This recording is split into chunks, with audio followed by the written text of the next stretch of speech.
Premier League debate show. Make sure you like, comment, subscribe. Tobias, Shaq. All right. Tobias, Premier League weekend wrapped up. Arsenal won. Chelsea won. Should say Chelsea won, Arsenal won because it was at Stamford Bridge. Brighton beating Man City.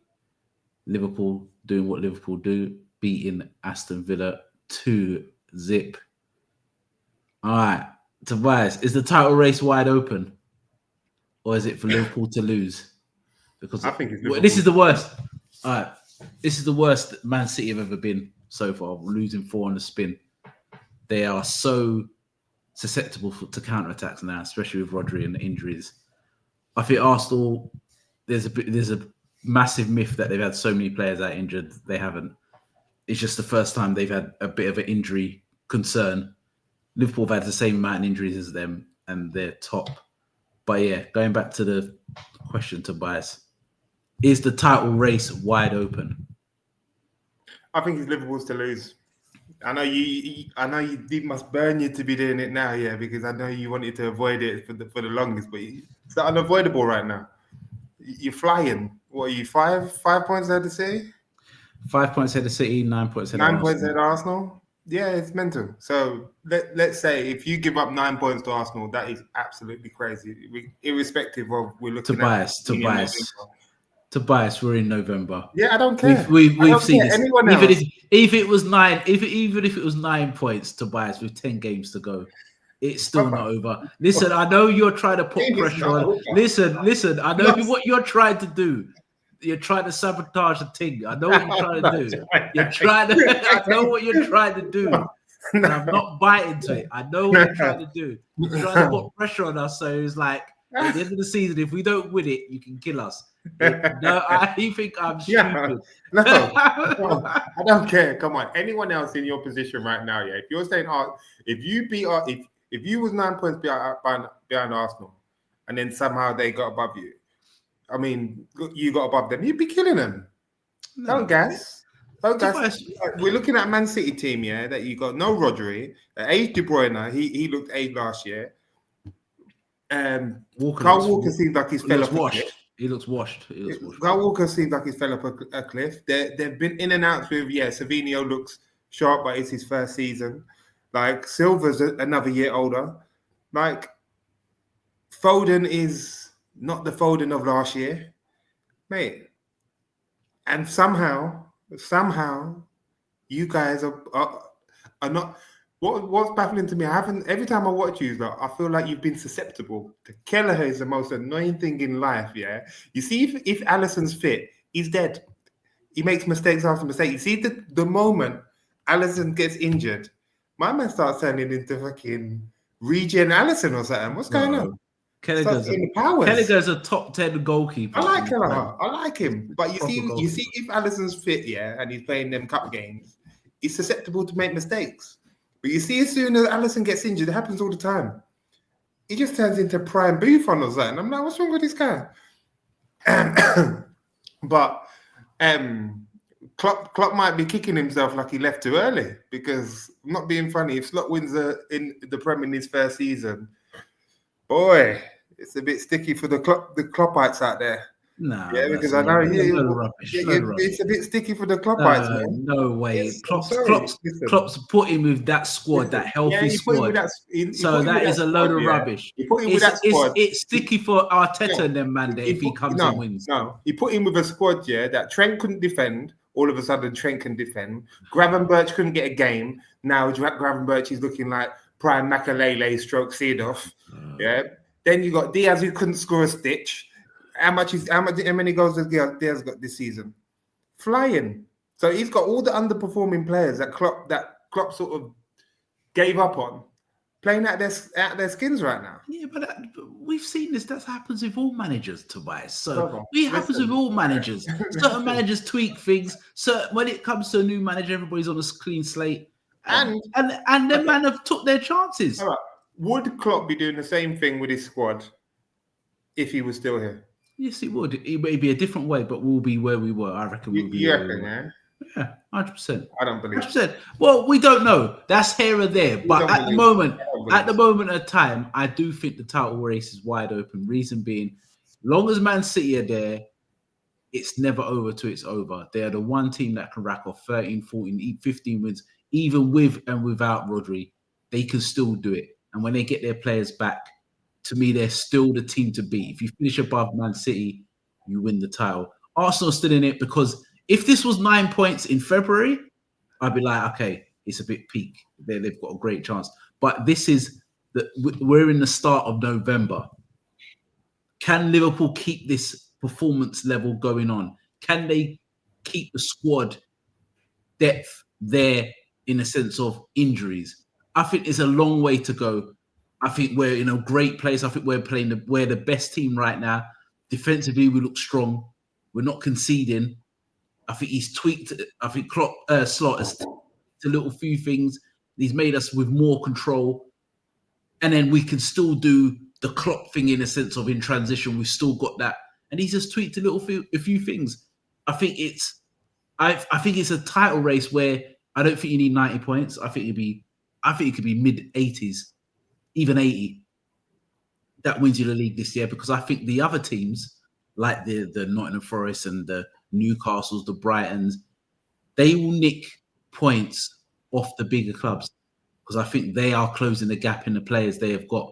All these players have got players that are three or four players in each side. What the teams I've just named, that the bigger clubs like the Liverpools or Man United, Man City, Chelsea would look at and buy. So I think they've closed the gap. I think the big teams have closed the gap. It's hard to take players off them no more. You have to find players from different countries to adapt to your style. So I think it's wide open. I think there's going to be loads of twists and turns. At the moment, there's only one consistent team in this league, and it's Liverpool right now, where everybody's beating everybody, where we're just keep on winning at the moment. The wildest thing about you is like you're consistent without being consistent, if you know what I mean. Like, I haven't been blown away with anything that you've really done. Yeah, but 100%. You've been getting over the line, and we always say that's all that matters. It's like the naivety yesterday of Aston Villa just blew my mind. It was crazy. Like obviously, you are probably the best counter-attacking team in the league in transition, and to leave no players back covering was crazy. It's suicide, and not once, twice, about 4 or 5 times it happened. So it's like they played into your hands yesterday. But say what you say. You've got winning games. He shored it up. You do control it a bit better, a lot more than what you did, and it's a lot less gung ho football that Klopp used to say.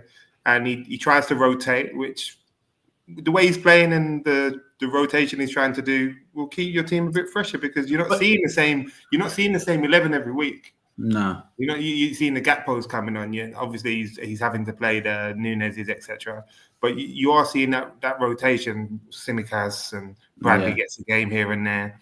You're not playing that sole 11 that Klopp used to be dedicated to every week. Mm. So it's interesting. It's because we're near on mid-season now. What? How many games we've got? 11 games gone? Yeah. So how many teams you got? How many teams haven't you played? You haven't played Man City? Yeah, we've got them coming up after the international break. Well, how many of the bigger teams have you not played? Yeah, we played most of all. Played most of them. Even the mid teams you played, like the Brightons, etc., the Villas.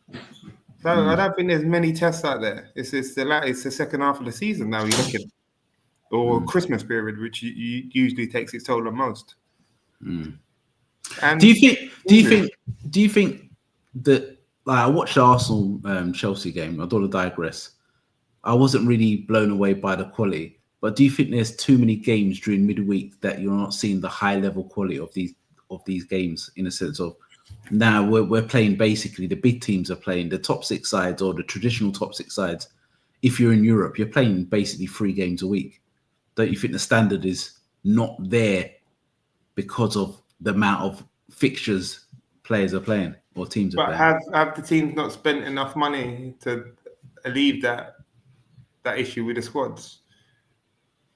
Has there not been enough money spent? No, I agree. I agree with that. But usually, when you do rotate the squad, the players who are coming in, there might be the drop off ain't that big, but it's not the real starting 11 that you really want to play because you're playing literally 3 games a week. You're playing a cup game, then you're playing the Europe, then you're playing a league game. Don't you think the standard of football would drop? It's been dropping off. I think the standard's been dropping off. But I watched, let's say, for instance, I was watching, shall I say, the Inter Napoli game. Yeah. Way surpassed the quality that I saw in Chelsea, Arsenal. With lesser players. With lesser players. You got McTominay playing a 10. Yeah. Billy Gilmore holding up the mid, Mkhitaryan still playing for Inter. Do you know? So, from a game management, I just feel like the problem is that Italy probably the only country that have consistently played their way. They haven't fallen into the trap of playing that pet ball. Oh, Jesus. So they will, with managers like Conte, Simeone, they will play to their team's strengths, and that's what shows. I think that's important. I think that teams are not playing to their players' strengths. Like one way doesn't suit all. And when you do change the team, that's why I'm interested in. Don't want to digress further. When our new manager comes, Amorim, like, 3 at the back, it'd be interesting. Yeah, like can he really do that with the squad he's got? I don't know. So I think he will. What he will do, I think he's a proper manager. He will put his stamp on this team in the sense of structure. There might not be the players that will be there in the coming months or coming seasons, but he's going to put a structure in place when he gets the players back, like how Klopp did when he first came in November. Didn't really buy anyone, but he put the blueprint out how we're going to play in place. Then when next season, when he bought his players, it just worked and he just flew up the table. And I think that's what Ruben Amorim is going to do. He's going to play 3-5-2. It's going to be teething problems, but the system's going to be in place for next year for them to kick on. Well, Conte tried it, worked for him initially, then reverted back to the 4 at the back because it suited the Prem more. I think it's a dangerous game. Well, I hope he goes with his philosophy, and I hope it works to extent. I hope because I want it to be different. I want to see something different. I don't want to see the same. No, I don't want to see the same all the time, but I just feel like also managers have to adapt to what they have. I feel like just playing one set way. I don't think it I think you have how like setting up one way all the time. I'm not a fan of that. But it's not about setting up one way or just playing one style, but having the template in place, like what you're trying to do. If it's a 3-4-3, this is what we're going to play, but it could be tweaked. Like, for example, if you go for Liverpool, we play a basically like a 4-2-3-1, but sometimes you see the fullbacks, they'll be really wide, or sometimes they're really narrow. It all depends on who we're playing. Or when we're chasing a game, you'll see Trent go into midfield. All of that, but the system is the system. And I think that's what Ruben Amorim will do with Man United. The system will be 3-4-3, but it'll be tweaked from game to game and team to team. And I think that's what it is. But the system will be the system. You won't see him play a 4-4-2 one week or a 3-5-2 the other week. It will be a 3-4-3, but it will be tweaked to who we play. Oh boy, it's your day today. I'm not down to be talking about my team for once at the minute. But let us lie right now until the first loss comes in, and I know it's just going to be back to normality. I just feel like from a quality perspective, I don't know if it's solely the games. I do feel like everything else. Don't get me wrong. I don't think in the internationals, the amount we're on our third international since the start of the season. I think that's where it's going crazy. Yeah. I think international games need to slow down. I think the structure for the internationals need to change. Like Nations League, no one likes it. Come on, no one. It's borderline friendlies at best. I still don't get the Nations League, so that's pointless. So keep it standard to what it was and let it be, because I don't think players in themselves their hearts aren't in the internationals anyway. 100%. All right, last word to Bias. For you. Flat out. We are Real Talk Football TV. Liverpool are top. Arne Slot doing his thing. We are out.